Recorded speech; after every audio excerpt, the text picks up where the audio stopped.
and welcome to The Interview.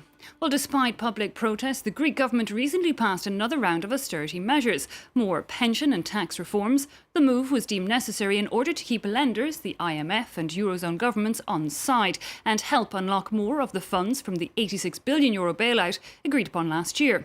Economic analysts are confident that the summer at least will be Greek crisis-free. But our guest today says the way things stand, a Greek default is inevitable.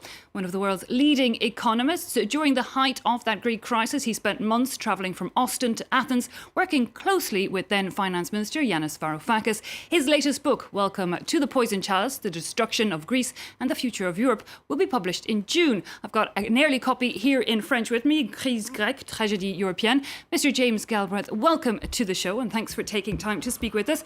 Now let's start with that. We know, and it's clear from reading the book, you're a very close friend of Greek former Finance Minister Yanis Varoufakis. You worked as a consultant during those difficult negotiations free. How did all of that come about? Well, Yanis and I worked together for 4 years before the government took power in January of 2015. And I came to Athens as his friend. I wasn't as a consultant or an advisor in any formal sense, but I was available to him during the entire period that he was finance minister, mostly, as you said, working from Austin, but coming to Athens and also meeting him elsewhere as the circumstances required. And looking really at all the possible options, even that idea of a Brexit, preparing for them to leave the euro. You said it before. Do you still believe it now that Greece's economy is going to collapse? Well, the Greek economy certainly has not recovered, and the measures that have just been imposed in the latest iteration of this deal are going to make matters worse. There's an increase of taxes, there's a reduction of pensions, and there's a speed up of the schedule of privatizations, which means that the assets get sold for lower and lower prices. So basically, this is a transfer of assets. It's a land grab, and it's an economic policy as debt collection rather than as serious economic reform. So what do you think needs to be done? Like, do the creditors need to reduce the debt, alleviate Greece in that way? I mean, why would they, the IMF, Eurozone countries, why would they do that? The original sin here, which is what Yanis pointed out as far back as 2010, was the failure to recognize that Greece was bankrupt at that point. And when you have a bankrupt, the last thing you want to do is to make new loans to play extend and pretend in order to simply draw out the time or to give the illusion, in this case to the taxpayers of Germany and France and Slovakia and others, or the whole European Union, that they are going to eventually get paid under the terms specified, when you know that's not going to happen. For you, they're just digging a bigger hole, as a They sense. have been digging a bigger hole for a long, long time. And you can stretch out the maturities, but that debt still exists.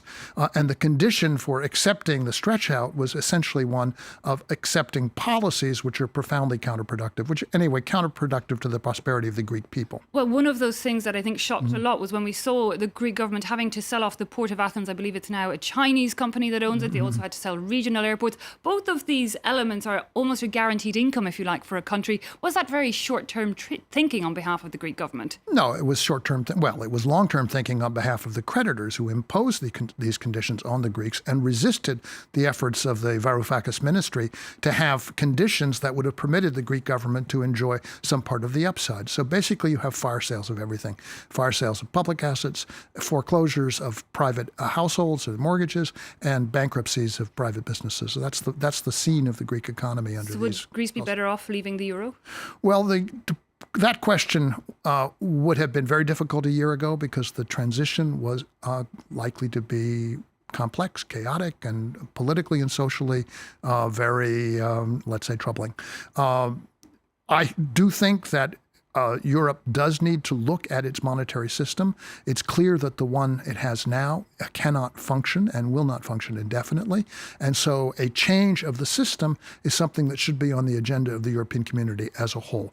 It's quite clear, for example, that the countries that have said they're going to join the euro have no intention of doing so in any foreseeable future. That's true, for example, of Poland. So you have a Europe with multiple currencies now. The question is, how should you manage that system, and should it be possible for countries that should not be in the euro and firmly tied to Germany to have a different arrangement where they have some flexibility that they don't have now? Now, we did see last July the Greek people holding a referendum calling on Alex Tsipras to go against what the Troika, those lenders, were demanding. He did a U-turn on that, you know. Had he any choice, do you think? Should he have stood up stronger to them? Well, it was clear to us inside that from fairly early on, from let's say April, maybe even earlier, there were strong pressures on Alexis telling him that he had to capitulate eventually. Try and get the best deal you could, but in the end of the day, you were going to have to capitulate.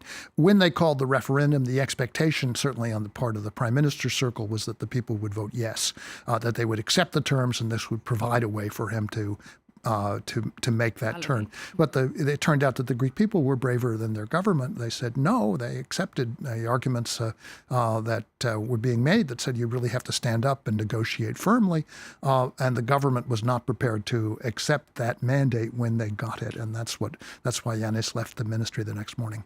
However, one thing I see coming out in all your articles, and this book is made up of letters and articles over the last 2 years, is this idea that a revolution is growing, if you like, among the people. The Greeks, we've seen protests still again last weekend. However, they seem to have simmered down since this time last year, but you believe this roots movement is growing and will eventually be heard. Well, the Greek people are continuing to make their voices heard as best they can. They have no political outlet, and therefore it will be seen in the streets, and that's what's happening. But it's not just in Greece. It's also in Spain, in Portugal, in Italy, and elsewhere, perhaps even in Ireland, eventually when the British property boom goes away. So you see, and maybe elsewhere as well, but you see a resistance building. I think it's entirely rational. There was a sense on the part of the creditors that if they made a really severe example of Greece and humiliated Alexis Tsipras last July, that maybe that would have some effect of intimidating the voters in Portugal and Spain.